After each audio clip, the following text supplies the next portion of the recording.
Assalamualaikum warahmatullahi wabarakatuh. Selamat malam, pagi, siang, dan sore teman-teman semuanya. Perkenalkan, nama saya Armain Abdurrahman, NIM 28925500050 dari Fakultas Ekonomi dan Bisnis, Program Studi Manajemen, mata kuliah Matematika Ekonomi dan Bisnis, dengan dosen pengampu Ibu Ervia Eriza. Pada kesempatan kali ini, saya akan mempresentasikan materi dengan judul Penerapan Fungsi Linear dalam Ekonomi, Fungsi Permintaan dan Penawaran.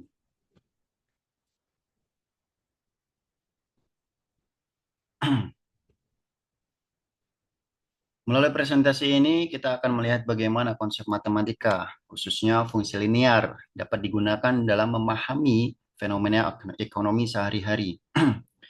Konsep yang pertama, konsep of linear function atau konsep fungsi linear. Fungsi linear menggambarkan hubungan antara dua variabel dengan pangkat satu. Bentuk umumnya yaitu Y sama dengan AX plus B. Di mana Y itu adalah variabel terikat atau hasil. X adalah variabel bebas atau penyebab. A adalah slope atau gradient atau tingkat kemiringan. B adalah intercept atau konstanta, menunjukkan titik potong sumbu Y. Next. Berikut adalah grafik fungsi linear ya teman-teman. Ciri-ciri dari grafik fungsi linear adalah grafiknya berbentuk garis lurus. Jadi di sini kita bisa lihat bersama-sama teman-teman, grafiknya itu berbentuk garis lurus. Perubahan antara dua variabel selalu sebanding atau proporsional. Memiliki gradien tetap atau tidak berubah. Oke, teman-teman, dari grafik yang bisa kita lihat di layar, penjelasannya adalah grafik ini menunjukkan hubungan linear antara variabel X, ya teman-teman, kita bisa lihat dari variabel X itu yang di bawah dan variabel Y yang di tengah. Garis lurusnya memiliki gradien atau kemiringan sebesar 2, yang berarti setiap kenaikan satuan pada X menyebabkan Y naik sebesar 2 satuan. Titik potong sumbu Y berada di 0,1. Kita bisa lihat ya teman-teman, sesuai dengan nilai konstanta plus 1 pada persamaan. Grafik seperti ini sering digunakan teman-teman untuk menggambarkan hubungan proporsional dalam ekonomi, seperti pertumbuhan pendapatan, biaya, atau produksi yang meningkat secara tetap. Kita next. Kita masuk ke inti dari presentasi kita pada waktu ini ya teman-teman, yaitu demand and supply function atau fungsi permintaan dalam penawaran. Dalam kehidupan ekonomi teman-teman, kita sering mendengar istilah permintaan dan penawaran.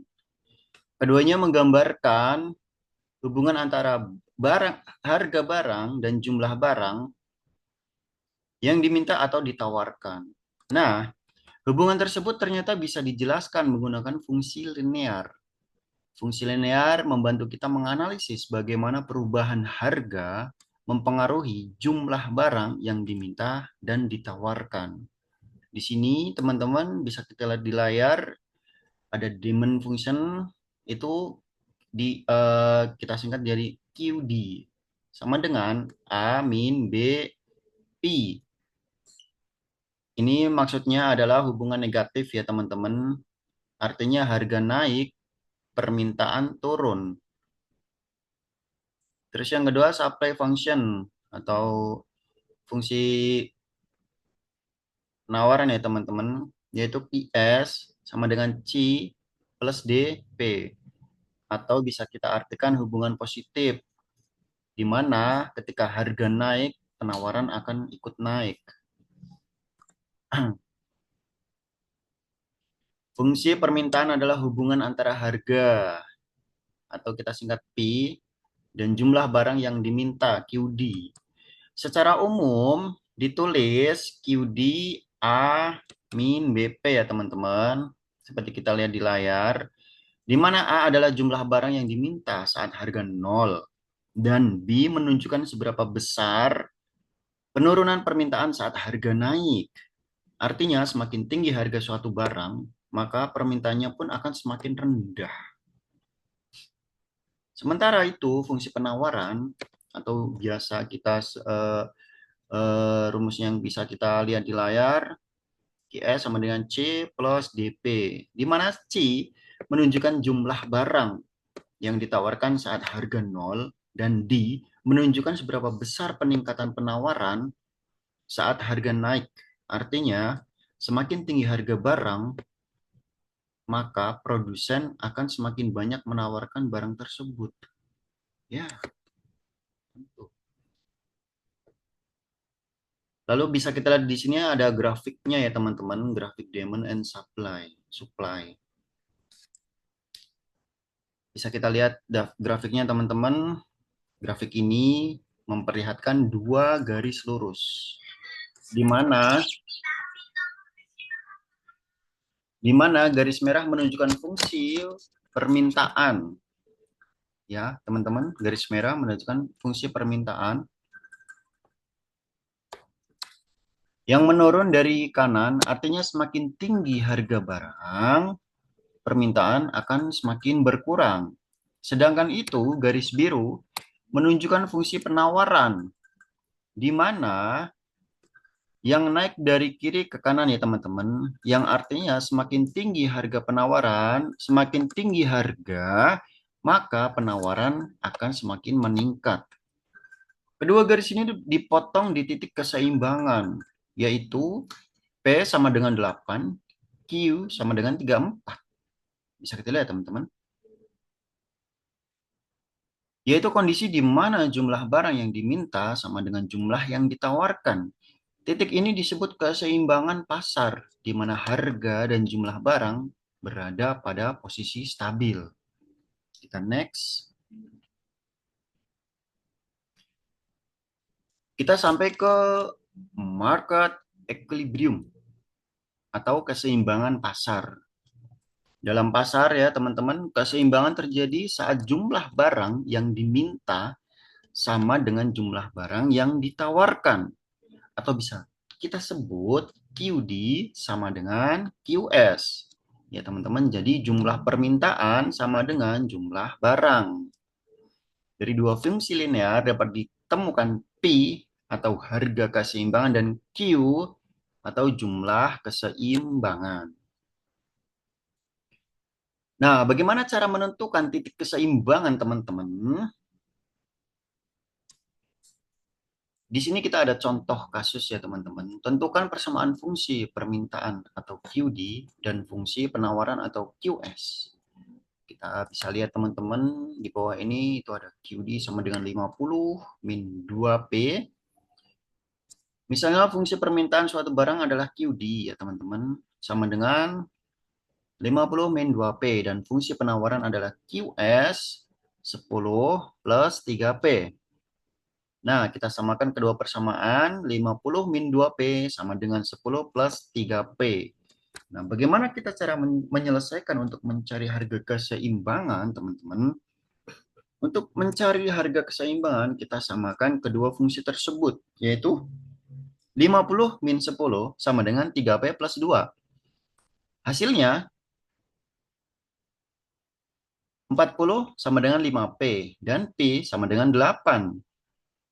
Artinya, pada harga RP8 jumlah barang yang diminta dan ditawarkan sama-sama 34 unit ya teman-teman. Substansikan nilai P ke salah satu fungsi, misal QD, untuk mencari jumlah keseimbangan atau Q. Jadi harga keseimbangan adalah 8 ya teman-teman, dan jumlah keseimbangannya itu ada 34. Kita next ke slide selanjutnya. Ini kita ada grafik titik keseimbangan. Kita bisa membaca grafik di sini teman-teman, di mana keseimbangan pasar sama dengan permintaan dan penawaran. Grafik ini menunjukkan pertemuan antara garis permintaan yang berwarna merah, teman-teman. Kita bisa lihat ya teman-teman, permintaan sama dengan garis warna merah. Dan garis penawaran itu yang berwarna biru. Titik perpotongan kedua garis tersebut disebut titik keseimbangan pasar atau E, yaitu saat harga P dan jumlah barang Q berada pada posisi seimbang. Di sini nilai P sama dengan 8 dan Q sama dengan 34 ya teman-teman. Kita bisa lihat bersama-sama. Area di atas titik keseimbangan berwarna merah muda, ini ya teman-teman, atau surplus, menggambarkan kondisi di mana penawaran lebih banyak daripada permintaan. Sorry teman-teman. Oh iya benar-benar benar. Sorry. Di mana penawaran lebih banyak daripada permintaan. Artinya apa? Barang terlalu banyak di pasar sehingga produsen cenderung menurunkan harga. Betul kan? Logis ini teman-teman ya. Sedangkan area di bawah titik keseimbangan berwarna hijau muda, ini ya teman-teman ya, atau shortage, menunjukkan kondisi permintaan lebih besar daripada penawaran, yang artinya secara otomatis barang di pasar terlalu sedikit sehingga konsumen bersedia membayar lebih tinggi. Kita bisa lihat contoh nyatanya pada kembali lagi ke 2019 ya teman-teman, di mana harga harga masker ya salah satu contohnya itu melambung tinggi, sangat tinggi. Dengan demikian, harga keseimbangan terbentuk secara alami karena interaksi antar pembeli dan penjual sampai keduanya mencapai kondisi stabil di titik E. Jadi teman-teman, kita bisa ambil kesimpulan makna ekonominya adalah jika harga di atas 8, maka penawaran lebih besar dari permintaan. Yang otomatis apa yang terjadi yaitu terjadi surplus barang ya teman-teman. Surplus apa tadi? Kondisi di mana penawaran lebih banyak daripada permintaan. Sedangkan jika harga di bawah 8, maka permintaan lebih besar dari penawaran.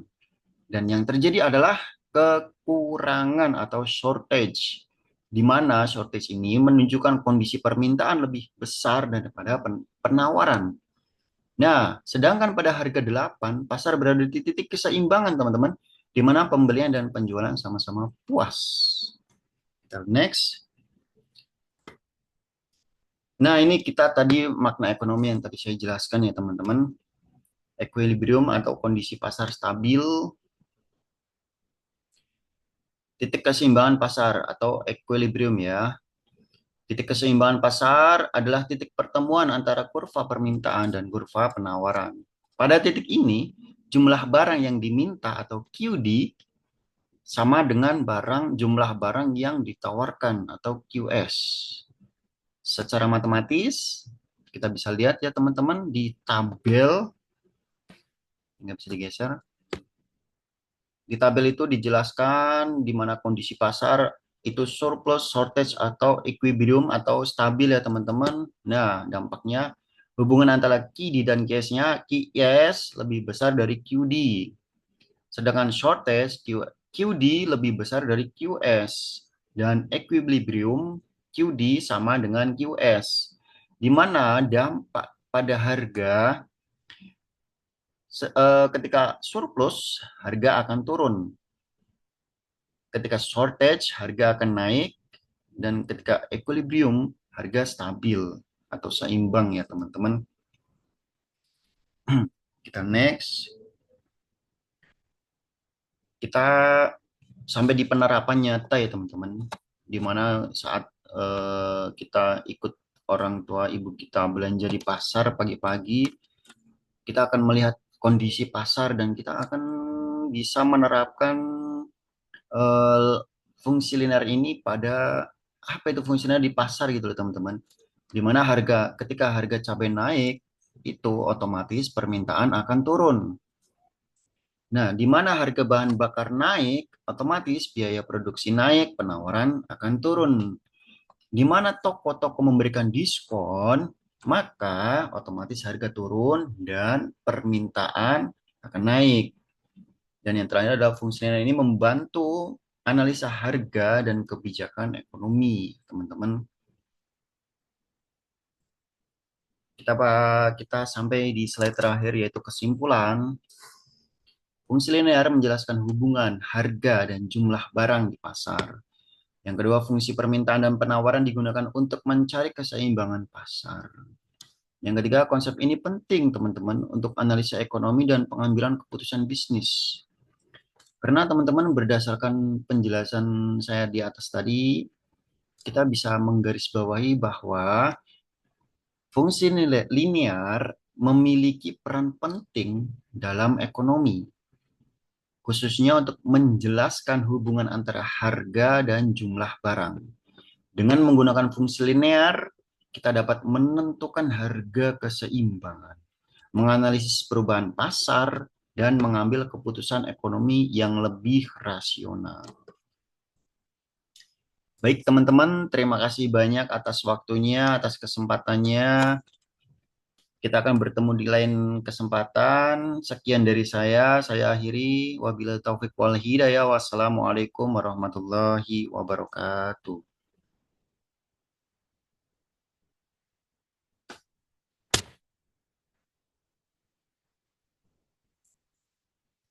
Kamu udah record.